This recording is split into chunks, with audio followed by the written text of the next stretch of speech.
Kulkullu kulkullu kulkulluudha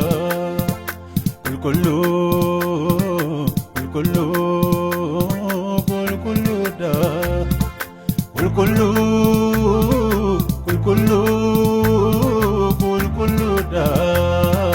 kulkullu kulkullu kulkulluudha kulkulluudha diigni kee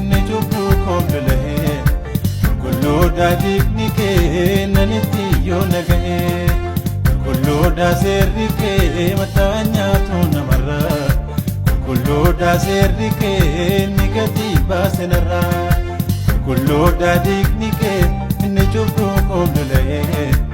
kulluudha diigni kee nanitti yoo naga'e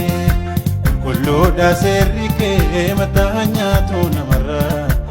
kulluudha seerri kee ni gadi baase narraa.